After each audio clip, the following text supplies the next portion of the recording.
드라마제니입니다. 이토록 친밀한 배신자 드라마가 방송되었습니다. 송민아는 결국 죽고 말았네요. 장하빈과 짜고 어딘가 숨어있는 게 아닌가 많은 추리들이 있었지만 아니었던 건데요. 박준태 아버지 정두철이 송민아의 렌트카를 운전해 대화산으로 갔던 정황까지 모두 연출되었었죠. 이야기가 진행이 될수록 더 깊은 수렁으로 빠지는 듯한 혼란 때문에 피로감이 큰 것도 사실입니다. 더구나 7회 초입부에선 최영민을 그렇게 만든 사람이 정두철인처럼 진행이 돼서 이제 실마리가 풀리려나 생각했었지만 그것도 허탕이었는데요. 결국 범인의 자취는 오리무중, 사건은 다시 원점으로 돌아가고 말았습니다. 일단 경찰은 김성희를 최영민 사건의 범인으로 지목해 체포를 했지만 박준태가 갑자기 범행도구까지 들고 나타나 자백을 해버렸으니 사건의 실타래는 더 심하게 엉겨버린 상황입니다. 드러난 내용으로 보면 송민아가 세상을 떠나기 직전 함께 있었던 사람은 바로 박준태였죠. 하지만 그 아버지 정두철은 아들 박준태가 범인이 아니라면서 지금 주변을 마구에 짚고 다니는 중이고요. 도대체 뭐가 뭔지 더 어지러운 상황이 되어버렸지만 오히려 가장 중요한 실오라기 하나가 풀리기 시작하면서 드디어 퍼즐이 맞춰지기 시작했습니다. 그게 바로 송민아가 렌트카를 가지고 김성희의 집으로 왔었다는 사실이 밝혀지면서인데요. 덕분에 5월 11일 송민아와 장하빈 그리고 정두철의 타임라인이 정리가 되면서 사건의 프레임을 제대로 잡을 수 있게 되었네요. 결국 시간과 공간의 배열 속에 그날 사건의 비밀이 숨어 있었던 건데요. 1년 전 이수연으로부터 시작해서 송민아, 최영민 사건에 이르기까지 도대체 누가 왜 이런 일들을 벌이게 된 것일까? 점점 궁금증이 더해지는데요. 범인이 한 사람이라면 연쇄범죄가 되는 것이고 2명 이상의 범인이 나온다면 보복성 사건으로 해석이 가능한데요. 결론을 먼저 말씀드리면 범인은 한 사람입니다. 최영민까지 세상을 떠나버린 상황이라 박준태나 김성희 아니면 박준태 아버지 정두철 정도로 범인이 압축이 되는데요. 이수연 사건을 중심으로 보자면 우선 이해가 안 되는 게 박준태가 왜 그렇게 오랫동안 이수연을 찾아 헤맸던가 하는 부분에 의심을 가질 수밖에 없습니다. 치명적인 무언가를 이수연이 폭로할까봐 겁이 나서 그러지 않았을까. 우리는 추리를 했었고요. 그리고 송민아의 마지막 순간에 박준태는 왜 송민아에게 위해를 가하고 있었던 것일까요? 자신도 이해할 수 없는 상황을 만들어 놓고는 아버지 정두철에게 연락해 자신이 저지른 일을 털어놓았고 말이죠. 이렇게만 보면 박준태가 범인입니다. 범행도구까지 경찰에 들고 와서 최영민을 그렇게 만들었다고 자백까지 했으니 모든 게 아기가 딱딱 맞아떨어지게 되는데요. 그런데 뭔가 속고 있다는 생각이 드는 건 왜일까요? 아무래도 박준태라는 사람에 대해 좀 더 살펴봐야겠네요. 은진이 말에 의하면 김성희와 박준태가 사귀는 걸 알고 최영민은 엄청 화를 냈었다고 하죠. 김성희와 최영민은 이미 오래전부터 만나는 사이였고 박준태는 그 이후에 김성희와 사귀게 된 거라고 하는데요. 온화하고 부드러운 성격의 박준태가 그 둘 사이에 끼어들었다는 건 또 무엇을 의미하는 것일까요? 이수연이 그렇게 되고 윤지수가 최영민에게 매달 돈까지 주고 있던 상황이었지만 그렇게 오래 이수연을 찾아다녔던 박준태는 이수연이 세상을 떠났다는 사실을 까마득 모르고 있었죠. 송민아 문제 역시 혼미한 기억에만 의존할 뿐 어떤 이유나 동기가 없었다는 게 납득하기 힘든 부분인데요. 박준태는 고등학생을 가르치는 정식 교사입니다. 직업 특성상 기억력이 둔화될 상황도 나이도 아니었는데 왜 송민아와의 그 마지막 순간에만 그런 식의 문제가 생겼던 것일까요? 우선 1년 전 세상을 떠난 이수연 사건으로 시간을 돌려보기로 할게요. 드라마에는 지하방에 결박되어 있는 이수연이 비춰졌습니다. 밖에서 두려운 시선으로 그 안을 들여다보는 김성희의 모습도 있었는데요. 이수연은 김성희와 눈이 마주치자 살려달라고 말을 했었네요. 하지만 그 이후의 장면은 더 이어지지 않았는데요. 다만 유추할 수 있는 건 그날 이수연이 세상을 떠났다는 것이죠. 윤지수가 땅을 파고하는 과정에 보여진 이수연의 옷차림과 지하방에 갇혀있던 옷차림이 일치하기 때문인데요. 가장 유력한 범인이 최영민이었지만 알고 보니 최영민은 김성희의 말만 철석같이 믿고 윤지수가 그랬던 거라 생각하고 있었습니다. 장태수를 만나고 나서야 최영민은 곧바로 박준태를 의심하게 됐던 거고요. 그리고는 김성희가 박준태를 감싸줬다고 분노까지 했던 상황인데요. 최영민은 결국 장태수에게 박준태를 신고하려고 하다 삶이 끝나고 말았습니다. 최영민의 의심대로 박준태가 범인이 되려면 경찰이 학교를 다녀갔던 날 선물 받은 이수연의 키링을 대했던 박준태의 행동에 설명이 필요합니다. 박준태는 경찰로부터 이수연이 세상을 떠났다는 사실을 알게 되었네요. 경찰이 돌아간 후 자신의 책상 앞에 앉은 박준태는 열쇠꾸러미에 매달린 털실 키링을 한참 바라보았죠. 마지막 인사라도 나눈 듯이 잠깐의 시간이 지나고 박준태는 키링을 떼어내 책상 서랍에 넣어버리는데요. 이 장면은 박준태가 이수연이 그렇게 됐다는 사실을 그때까지 전혀 몰랐다는 걸 행동으로 표현하는 것이었죠. 더구나 장태수가 학교로 찾아갔을 때 박준태는 자신의 핸드폰에 저장된 장하빈과 이수연의 사진을 꺼내 보여주었는데요. 학생들을 사랑하는 연우 선생의 모습과 조금도 다름이 없었습니다.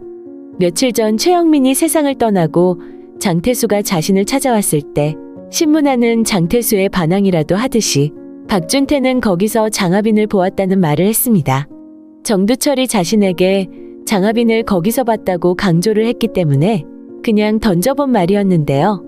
자신의 방으로 돌아와선 곧바로 스스로를 비하하며 책망했었죠. 자신의 제자인 장하빈을 보호할 생각은 없이 제자한테 혐의를 부여했다는 것에 심한 자괴감을 느꼈던 것인데요. 이제까지 박준태가 보여준 대부분의 모습은 이런 성정과 거의 일치합니다.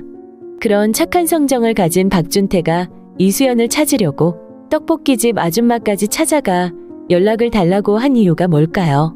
우리는 박준태가 이수연에게 몹쓸 짓을 해서 그게 발각이 되고 자신이 위험해질까 두려워 입막음을 하려고 그랬던 게 아닌가 짐작했었는데요. 그 추리는 완전히 틀렸었네요. 박준태는 가출을 하고 학교조차 나가버린 이수연의 마음을 아주 잘 알았던 것으로 짐작이 됩니다. 종일 취해서 비틀거리며 주정만 부리는 이수연의 아버지와 거의 똑같은 아버지를 지긋지긋하게 경험했기 때문이었죠. 정두철 역시 주정뱅이 생활을 하며 자식을 괴롭혔던 아버지입니다.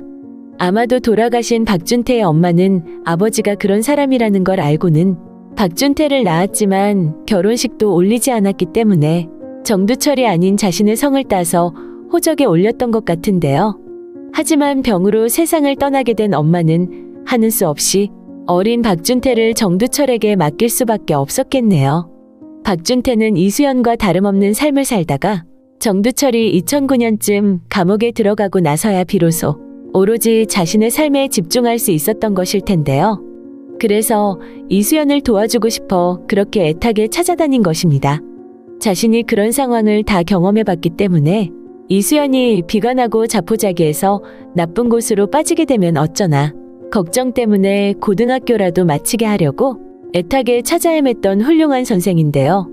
그럼 결국 이수연을 그렇게 만든 사람은 박준태가 아니라는 결론에 이르게 됩니다. 우리가 짐작했듯이 김성희가 바로 그 범인인데요. 김성희는 왜 이수연을 그렇게 만들었던 것일까요? 김성희는 가출 패마이들에게 맛있는 밥과 반찬을 제공해주는 엄마 같은 사람이었죠. 최영민이 얼마나 난폭하게 구는지 잘 알기 때문에 아이들을 항상 뒤로 감춰주고 숨겨주던 마음씨 좋은 아줌마였는데요. 그래서 은진이는 장태수가 김성희의 사생활에 대해 물었지만 김성희에게 의리를 지키고 싶은 마음에 끝까지 모른다고 잡아댔었죠. 하지만 계부가 사는 집으로 돌아갈 수도 있다는 두려움 때문에 결국 털어놓았던 거고요. 김성희는 아이들을 불러 밥을 먹이면서 이런저런 사생활까지 모두 털어놓을 정도로 아이들과 아주 친하게 지냈습니다. 그러다 보니 이수연으로부터 자신과 친하게 지냈던 장하빈에 대해서도 모두 듣게 되었는데요. 이수연은 장하빈이 돈 많은 부자여서 그 엄마 윤지수가 자신에게 공짜로 핸드폰까지 선물로 주었다고 했죠. 장하빈이 다른 사람들과는 좀 다른 면이 많아서 장하빈의 일에 노심초사 신경을 쓰느라 자신의 핸드폰의 위치 추적까지 세팅해 두었지만 그 정도는 이해할 수 있어서 위치 추적만 꺼버린 채 쓰고 있다고 말이죠. 겉으로는 친절하고 다정한 김성희였지만 그런 정보가 입수되자 김성희의 머리에는 재미있는 그림이 그려지기 시작했네요. 이수연을 이용해 돈을 벌어들이는 그림인데요. 그래서 김성희는 바로 1차 계획에 들어갔습니다. 장하빈이 좀 이상하고 평범한 친구와는 다르다는 걸 자신이 알고 있고 그게 두렵다고 윤지수를 만나 말을 해보라고 시켰죠. 이수연은 정말 그렇게 했었고요. 이미 김성희의 머리에는 어떤 식으로 돈이 만들어질지 계획이 다 그려졌던 것 같은데요. 그리고 기다렸습니다. 이수연이 혼자 남게 되는 날을 말이죠. 그러다 그날이 왔네요. 이수연이 지하 골방에 갇혔던 어떤 날, 김성희가 몰래 그곳을 들여다보는 장면이 나오는데요. 그것은 이수연 말고 다른 아이들이 없는지 정확하게 확인하려던 것이었죠. 모든 걸 다 체크한 후 김성희는 늘 그랬듯이 이수연에게 밥을 한 상 차려다 주었네요. 당연히 음식에는 독이 들어있었고요. 이수연이 쓰러지고 나서 김성희는 핸드폰에 위치 추적 장치를 켰을 뿐이었네요. 그리고 나서 윤지수가 왔던 과정은 우리가 이미 알고 있습니다. 김성희는 윤지수가 이수연을 데려나가자 바로 최영민을 불렀겠죠. 윤지수가 이수연을 그렇게 만들고는 데리고 나갔다고 말이죠. 최영민이 윤지수를 따라가 촬영을 했고 그것으로 결국 매달 돈가방을 받게 되는데요. 그래서 최영민은 마지막까지도 이수연을 누가 그렇게 만들었는지 전혀 모른 채 최후를 맞았던 거죠. 결국은 그게 박태준이라 신고하려고 장태수에게 전화를 했지만 한 발 앞서 김성희가 그 입을 막아버렸던 것입니다. 왜냐면 자신의 범죄는 자신이 숨겨야 했으니까요. 그럼 김성희가 송민아를 그렇게 했던 이유는 뭘까요? 우선 송민아 이야기를 하려면 이 스토리의 가장 중요한 열쇠가 된 5월 11일의 타임라인부터 살펴보아야 합니다. 우리는 장태수가 입수한 자동차 블랙박스 영상 때문에 장하빈이 송민아를 만난 시간이 저녁이라 생각하고 있습니다. 드라마 4회 앞부분 장하빈이 리본이 매달린 나뭇가지를 보며 송민아 빨리 오라고 독백하는 영상을 보면 시야가 훤한 대낮인데요. 시간대로 예측하자면 장하빈이 송민아를 만난 건 남자 이수연과 모텔로 들어간 4시 13분 이전의 낮 시간입니다. 그리고 장소도 무연산이죠. 이수연 백골이 발견된 곳이 무연산이며 돈가방이 놓여있던 곳도 무연산입니다. 바로 그 자리 나뭇가지에 빨강 리본이 묶여 있으니 말이죠. 그래서 장하빈은 문제의 대화산에는 가지 않았던 것일까요? 아니요, 대화산도 갔습니다. 우연히 자동차 블랙박스에 찍혔던 모습이 바로 대화산으로 가게 된 출발 시간인데요. 낮에 무연산에 갔던 때와 똑같은 옷을 입었기 때문에 우리는 작가의 깨알트릭에 걸려든 것이었죠. 장하빈은 낮에 송민아를 만나 이수연 무덤 앞에서 핸드폰을 돌려주었습니다. 아마도 미리 가방에 챙겼던 도구 같은 걸로 송민아를 위협했을 수도 있는데요. 티격태격했지만 장하빈은 최영민 심부름으로 돈가방을 운반만 냈을 뿐이라는 송민아의 말을 믿어주는 척하고는 바로 헤어졌을 것 같네요. 지하철 보관소에 돈가방 넣는 걸 보았기 때문에 송민아를 정말 믿었던 건 아니었죠. 돌려준 핸드폰이 위치 추적이 되기 때문에 일단 미행을 하면서 동선을 지켜보겠다는 생각이었던 건데요. 그렇게 돌아와 남자친구 이수연과 모텔로 들어간 시간이 오후 4시 13분입니다. 그리고 한참 후 송민아 위치가 움직임을 시작하자 미행을 할 생각에 밖으로 나오게 되는데요. 경찰 기록에 보면 저녁 7시 45분에 송민아가 상서동에서 렌트카를 빌려 타는 장면이 있었죠. 그 움직임을 보고 장하빈이 모텔을 나선 시각이 7시 59분이었고요. 주변의 차량 블랙박스에 장하빈 모습이 잡힌 게 바로 이때라는 것인데요. 낮 시간에 장하빈을 만났던 송민아는 돈가방의 주인이 장하빈의 엄마라는 걸 알게 되었을 것 같네요. 그리고 그 자리에 폴리스라인이 쳐져 있는 걸 보고는 그곳이 누군가의 무덤이었다는 것도 짐작을 했을 텐데요. 이수연과 함께 생활했던 송민아는 돈가방을 가져오던 시점에 하필 이수연이 사라졌던 일을 이상하게 생각하고 있었죠. 송민아는 최영민이 없으면 짐을 가지러 집에 가겠다며 김성희에게 전화를 걸어선 아마도 이수연 이야기를 했을 것으로 생각이 되네요. 최영민이 이수연을 어떻게 한 거 아니냐고 돈가방 주인 딸을 만났었다 말을 했을 텐데요. 김성희는 송민아가 이수연이 죽었다는 사실까지 눈치를 챈 데다 돈가방 주인 딸과 연결되었다는 것에 매우 놀랐겠네요. 송민아가 뭔가 알고 있으면서 자신을 떠보는 게 아닌가 생각했을 수도 있는데요. 그래서 김성희는 송민아를 없애려고 결심을 했습니다. 더구나 송민아는 이제 멀리 종적을 감춘다고 하기 때문에 지금이 아니면 기회는 더 없을 수도 있는데요. 김성희는 송민아가 박준태를 좋아한다는 사실을 이미 알고 있었죠. 도윤이 입을 통해 구대원 경장에게까지 흘러간 이야기니 말이죠. 그래서 이번엔 자신의 손으로 그렇게 하지는 않고 박준태의 힘을 빌기로 했죠. 그렇게 해야 자신에게 직접적인 화살이 오지도 않을 것이며 그걸 빌미로 박준태를 가스라이팅하는 데 도움이 될 테니까요. 그래서 김성희는 송민아에게 최영민이 오늘은 늦게 올 거라며 빨리 와서 짐을 가져가라고 말을 합니다. 그리고는 자신도 뭔가 줄 게 있으니 바로 자기 방으로 올라오라고 했을 텐데요. 아마 그 말을 듣고 송민아는 차를 렌트하려고 나갔던 것이고요. 김성희는 그렇게 상황을 만들어 놓고는 박준태를 집으로 불러놓았죠. 송민아가 올 시간이 되자 자신은 도윤이 열감기 때문에 급히 병원으로 나서는데요. 이미 김성희는 모든 만반의 준비를 마쳤습니다. 집을 나가기 전 박준태에게는 자신이 만들어 놓은 차를 마시게 했죠. 짧은 시간 성격이 과격해지면서 기억이 혼미해지는 독이 든 차였는데요. 그리고 송민아를 위해서도 미리 준비한 게 있었네요. 우리는 이미 송민아가 리라글루티드라는 다이어트 성분을 사용하고 있다는 걸 잘 알고 있습니다.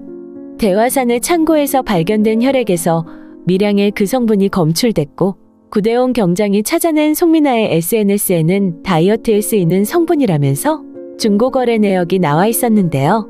그 성분은 정해진 양 이상이 체내에 들어오면 치명적인 부작용을 나타낸다고 하네요.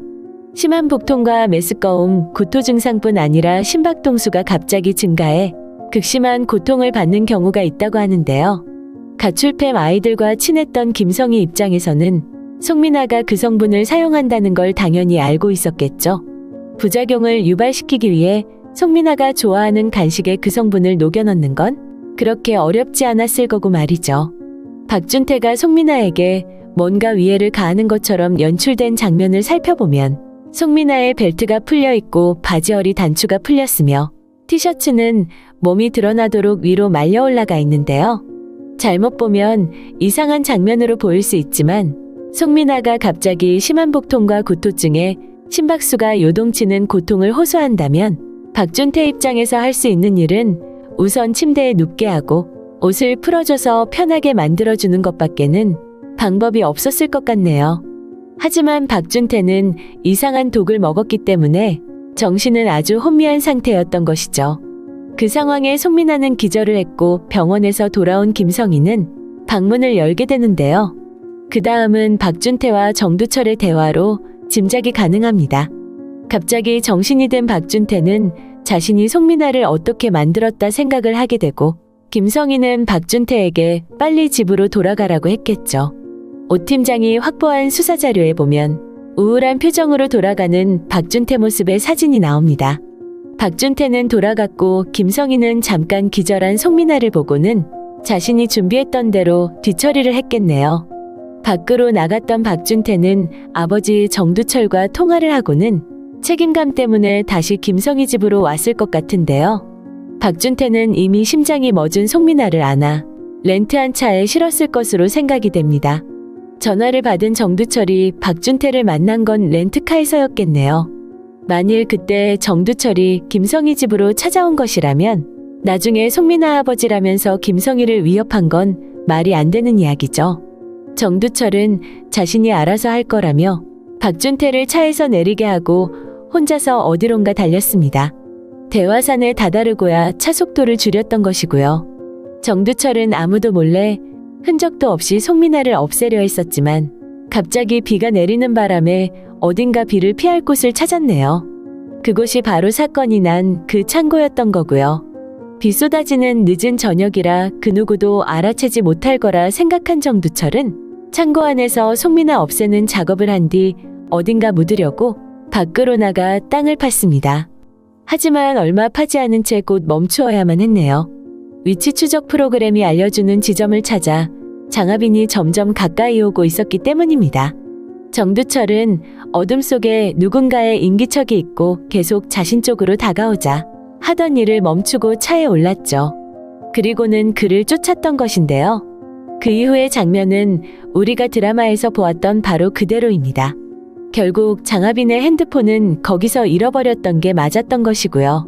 정두철은 얼떨결에 송민아를 대화산으로 데려가 뒤처리를 했지만 아직도 누가 그렇게 만들었는지 의문이 생길 수밖에 없었죠. 자신의 아들 박준태는 절대 그럴 사람이 아니니 말이죠. 8회 예고에 보면 장하빈이 눈물을 흘리는 장면이 나옵니다. 아마도 엄마가 다녔던 정신과 기록을 본 것 같은데요. 겉으로 표현은 하지 못했지만 엄마를 믿었던 장하빈입니다. 하지만 이수연 사건이 생기자 엄마는 장하빈을 의심했고 그 일 때문에 극심한 고통을 받았던 건데요. 장하빈 역시 그 일로 고통받은 엄마의 기록을 보며 너무도 큰 충격을 받았을 것으로 생각이 됩니다. 그리고 결심하겠죠. 엄마에게 고통을 준 그 사람을 꼭 자신이 손으로 잡겠다고 말이죠. 이수연이 그렇게 되지 않았다면 엄마는 그런 선택을 하지 않았을 테니까요. 아마도 이수연 사건의 범인 김성희를 잡는 사람은 장하빈이 아닐까 생각이 되는데요. 김성희가 도구로 사람을 다루는 상황으로 봐서 이번의 사건들에만 연결된 게 아니라 다른 여러 사건과도 연결이 되었을 것 같네요. 아마도 도윤이라는 가짜 아들을 빌미로 신분을 감추고 사는 것까지 장하빈이 밝혀낸다면 장태수는 장하빈에게 프로파일러 자리를 내줘야 할지도 모르겠네요. 장하빈이 알아낼 김성희의 과거가 어떤지 많이 궁금한 것도 사실입니다. 어쩌면 김성희가 10년 전 장하준 사건과도 연결이 되어 있을 것 같은데요.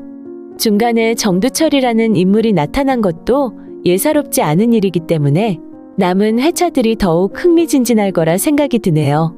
오늘 이토록 친밀한 배신자 드라마 리뷰는 여기까지입니다. 재미있으셨다면 좋아요와 한 줄의 댓글 꼭 부탁드립니다. 감사합니다.